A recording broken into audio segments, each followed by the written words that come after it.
Hi friends, అందరూ ఎలా ఉన్నారు? బాగున్నారా? మేము కూడా చాలా బాగున్నాము. ఈరోజు అయితే ఒక మంచి వీడియోతో అయితే మేము ముందుకు వచ్చాను. అదేంటి అంటే టమాటా రైస్. నేను ప్రాసెస్ అయితే క్లియర్గా ఎక్స్ప్లెయిన్ అయితే చేసేస్తాను.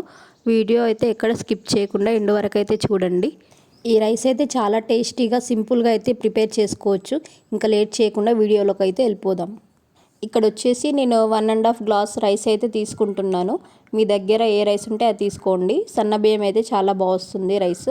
నేను ఇక్కడ 1.5 రైస్ అయితే తీసుకొని ముందుగా రైస్ అంతా వాటర్ వేసి ఒక 2 టైమ్స్ అయితే కడిగి పక్కన పెట్టుకోవాలి. ఇలా మొత్తం రైస్ అంతా కడిగేసుకొని దాంట్లో మళ్ళీ కొన్ని వాటర్ అయితే పోసి ఇంకా వాటర్ అలాగే పెట్టేసి రైస్ని అయితే కొంచెం సేపు పక్కన ఉంచుకోవాలి. ఇలా రైస్ అయితే కడిగేసి ఇలా వాటర్ పెట్టి పక్కన ఉంచడం వల్ల మనకు రైస్ అయితే చాలా పుల్లుగా మెత్తగా అయితే వస్తుంది.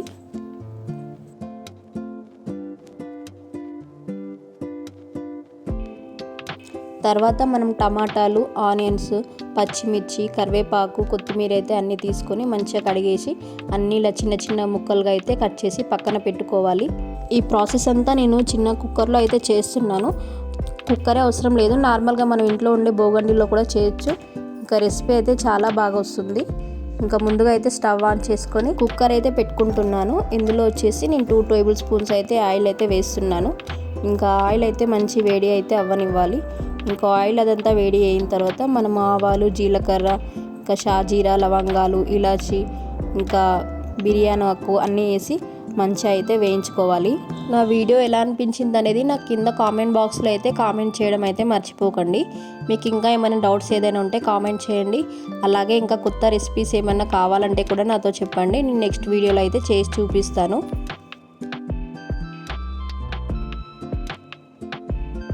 ఈ మసాలా దినుసులన్నీ మంచిగా వేగిన తర్వాత మనం ఇందాక సన్నగా తరిగి పెట్టుకున్న ఆనియన్ ముక్కలు అయితే యాడ్ చేసుకోవాలి. దాంతోపాటు పచ్చిమిర్చి, కరివేపాకు కూడా యాడ్ చేసుకోవాలి.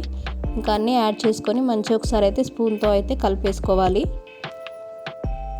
ఈ మిశ్రమాన్ని అంతా మంచిగా ఒకసారి కలిపేసుకొని ఇంకా లోపలనే మూత పెట్టి కొద్దిసేపు అయితే మగ్గించుకోవాలి. నేను లాంగ్ వీడియోలు వచ్చేసి ప్రతి బుధవారము, శనివారం అయితే అప్లోడ్ చేస్తాను. టైం వచ్చేసి ఈవినింగ్ 5కి అయితే అప్లోడ్ చేస్తాను. ఇంకా మీకు ఎవరైనా తెలిసిన వాళ్ళు ఉంటే నా ఛానల్ని అయితే ఒకసారి షేర్ చేయండి. కొత్తగా నా ఛానల్ని చూస్తున్న వాళ్ళు ఉంటే సబ్స్క్రైబ్ చేసుకోవడం మర్చిపోకండి. పక్కనే ఉన్న గంట సింబల్ని అయితే నొక్కండి. దీంట్లో కొంచెం అంతా పసుపు అయితే యాడ్ చేస్తున్నాను. దానివల్ల మనకు కలర్ అయితే మంచిగా వస్తుంది. ఇంకా పసుపు అంతా వేసుకున్న తర్వాత ఒకసారి స్పూన్తో అయితే కలిపేసుకోవాలి. నేను ఇందులో వచ్చేసి ఒక స్పూన్ అల్లం పేస్ట్ అయితే యాడ్ చేస్తున్నాను. దాన్ని కూడా ఒకసారి మొత్తం వేసేసుకొని నీట్గా ఒకసారి స్పూన్తో అయితే కలిపేసుకోవాలి. ఇంతకుముందు మనం కట్ చేసుకున్న టమాటా ముక్కలు కూడా ఇందులో యాడ్ చేసుకొని అంతా ఒకసారి అయితే కలిపేసుకోవాలి. ఇంకా టమాటాలు అంతా యాడ్ అయిపోయిన తర్వాత మనం కొత్తిమీర తరిగి పెట్టుకున్నాం కదా, అది కూడా ఇందులో యాడ్ చేసుకోవాలి. దాని తర్వాత తగినంత ఉప్పు అయితే యాడ్ చేస్తున్నాను. నేను కారం పొడి కూడా యాడ్ చేస్తున్నాను. కారం అయితే ఇక్కడ చూసి వేసుకోండి, ఎందుకంటే ఇంతకుముందు నేను మసాలా దినుసులు వేసాను కదా, అప్పటికే మనకు స్పైసీ అయితే చాలా అవుతుంది. కొంచెం కారం పొడి తక్కువ ఉంటేనే మంచిది. నేను లాస్ట్లో అయితే కొంచెం ధనియాల పొడి కూడా యాడ్ చేస్తున్నాను. ఈ మిశ్రమాన్ని అంతా ఒకసారి స్పూన్తో కలిపేసుకొని మూత పెట్టి మంచిగా లో ఫ్లేమ్లో పెట్టి ఒకసారి అయితే లోపలనే మగ్గనివ్వాలి. ఇంకా మన క్యాప్ ఓపెన్ చేసి చూస్తే ఒకసారి చూడండి, మొత్తం ఆయిల్ అయితే ఇలా పైకి అయితే రావాలి. ఇంకా అప్పుడే మనకు లోపల ఉన్న ఈ మిశ్రమం అంతా మంచిగా మగ్గిపోయి ఉంటుంది. ఒకసారి మొత్తం అయితే స్పూన్తో అయితే కలిపేసుకోవాలి.